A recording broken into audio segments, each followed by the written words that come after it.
Lanjut dari bersambung tadi, sistem sirkulasi.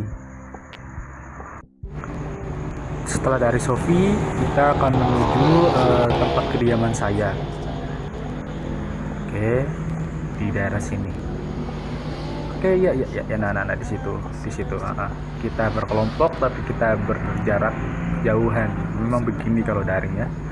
Aduh.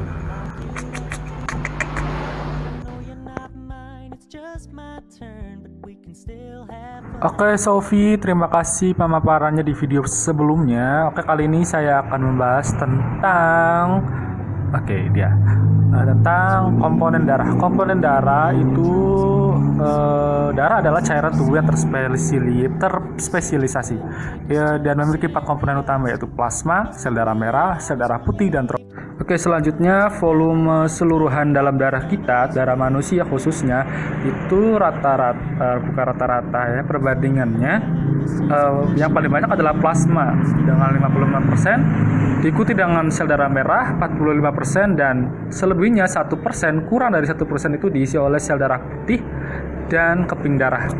Oke, komponen yang penting adalah sel darah merah. Dalam bentuknya, sel darah merah itu berbentuk bikonkav atau cekung ke dalam. Di dalamnya, sel darah merah itu terdapat ikatan hema dan globin. Globin adalah sebuah protein. Hemoglobin ini yang membuat sel darah berwarna merah. Hemoglobin juga berfungsi untuk mengikat oksigen. Eritrosit itu dibuat pabriknya itu di tulang dengan proses disebut eritropoiesis. Penyakit yang gangguan sel darah merah ini adalah anemia sel sabit, yaitu sel darahnya berbentuk sabit. Bagaimana cara oksigen itu transport ke dalam sel darah merah? Itu dilakukan dengan difusi.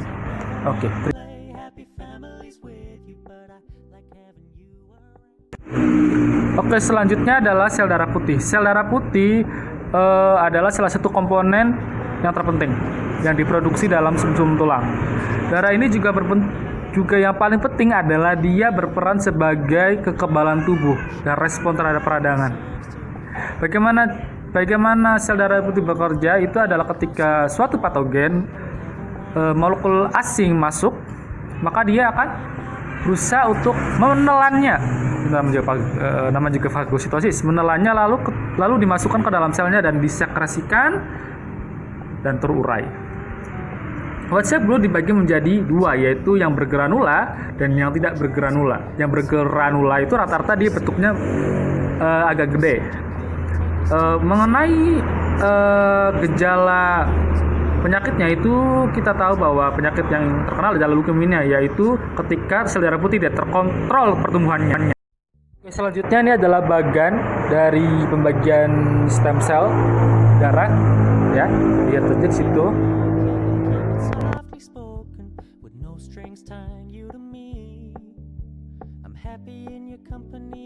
Oke, selanjutnya adalah trombosit atau keping darah. Nah, untuk trombosit ini berfungsi sebagai proses pembekuan saat luka.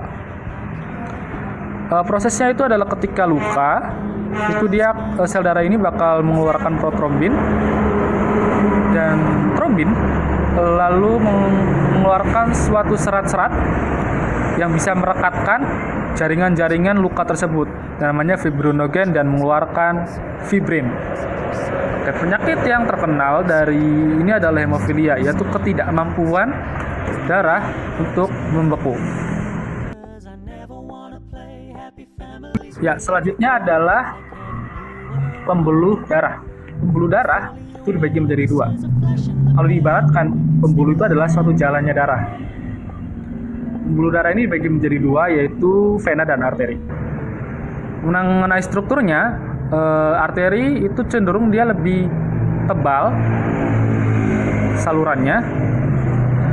Fungsi dari pembuluh nadi adalah untuk membawa darah dari jantung. Makanya dia tebal itu karena adanya tekanan jantung ketika dipompa. Selanjutnya adalah vena. Vena dia ini cenderung lebih tipis. ya, karena fungsinya itu untuk membawa darah menuju jantung. Karena tekanan dari ini termasuk tekanannya itu kecil, jadi pembuluh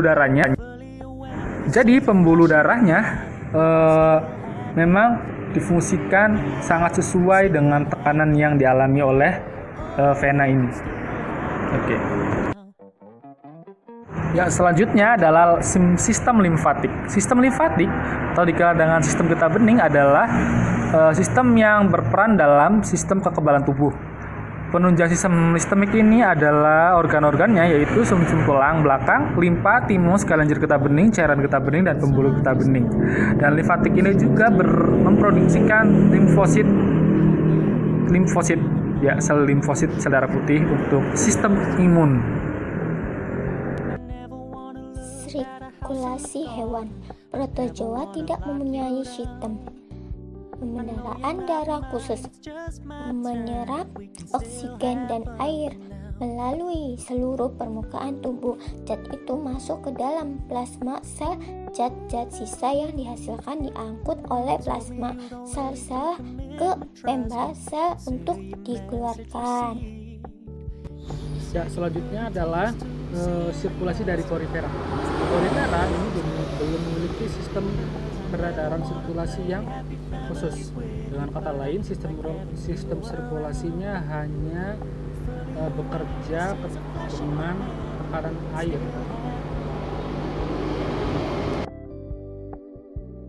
Ya, sama seperti Coelenterata juga, dia belum memiliki peredaran yang khusus. Yang peredarannya itu dia difungsikan itu berdasarkan bagaimana lingkungannya itu bekerja, tekanan air bekerja seperti itu. Sistem sirkulasi pada cacing pipih itu tidak memiliki sistem yang khusus. Platyhelminthes itu dia memiliki rongga gastrovaskular yang berfungsi untuk membantu distribusi makanan yang telah dicerna.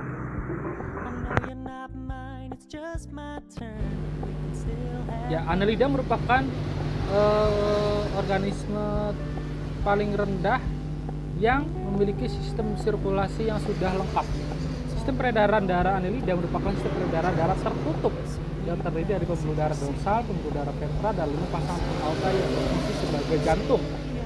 Misal pada cacing tanah.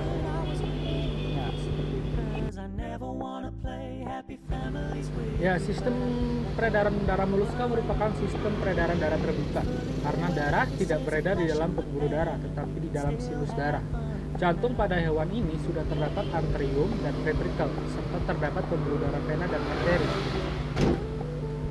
Pigmen darah hemosianin yang larut dalam plasma darah mengandung Cu, bukan besi, berwarna biru pucat bila mengandung oksigen dan tidak berwarna bila kekurangan oksigen.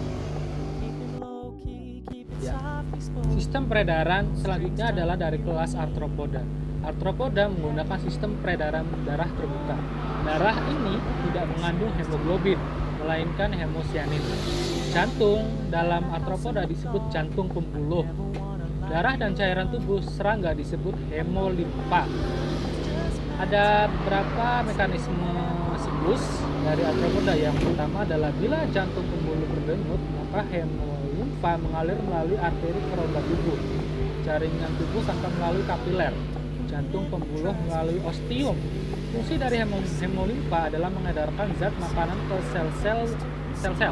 Hemolimfa tidak mengandung hemoglobin sehingga tidak mengikat oksigen dan darah tidak berwarna merah. CO2 diedarkan melalui sistem trakea. Maka sekian saja. Bersatu kami. Wassalamualaikum warahmatullahi wabarakatuh. Terima kasih.